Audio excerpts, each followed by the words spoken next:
Bagi Anda yang merupakan seorang trainer, seorang motivator, maka saya menyarankan kepada Anda semua agar sering-sering membaca sejarah, ya. Sering-sering membaca buku-buku sejarah.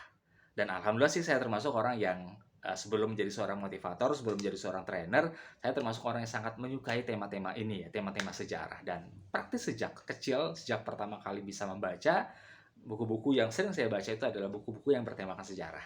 Kenapa? Karena dalam sejarah itu saya sih menganggap bahwa sejarah itu memberikan dan mengabarkan kepada kita semua ya sebuah panggung, sebuah ruang tentang banyak peran ya. Peran-peran yang bisa memotivasi kita, peran-peran yang bahkan bisa memberi kita inspirasi.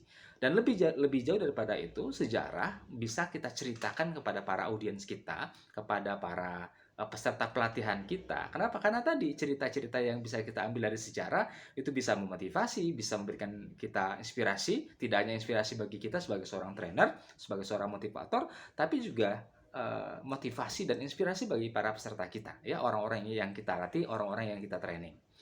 Karena itulah kemudian mau tidak mau suka atau tidak suka, Anda harus banyak mengkoleksi buku-buku sejarah. Karena buku sejarah ini bukan buku yang bisa dan harus kita hatamkan sekali baca, sekali duduk misalnya. Enggak. Buku-buku sejarah itu adalah buku-buku yang bisa kita baca, kita letakkan kembali, kita baca lagi, kita letakkan kembali, kita baca lagi, dan seterusnya begitu.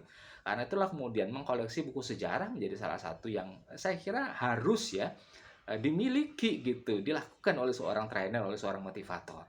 Karena sekali lagi ya sejarah itu merupakan sebuah ruang, sebuah panggung yang punya banyak peran. Makanya saya termasuk yang ketika membaca buku sejarah, salah satu pertanyaan yang sering saya ucapkan kepada diri saya sendiri adalah, kalau saya hidup pada zaman itu, kalau saya hidup pada masa itu, kalau saya hidup pada era itu, kira-kira saya berperan sebagai apa? Apa yang saya lakukan? Apa yang akan saya kontribusikan?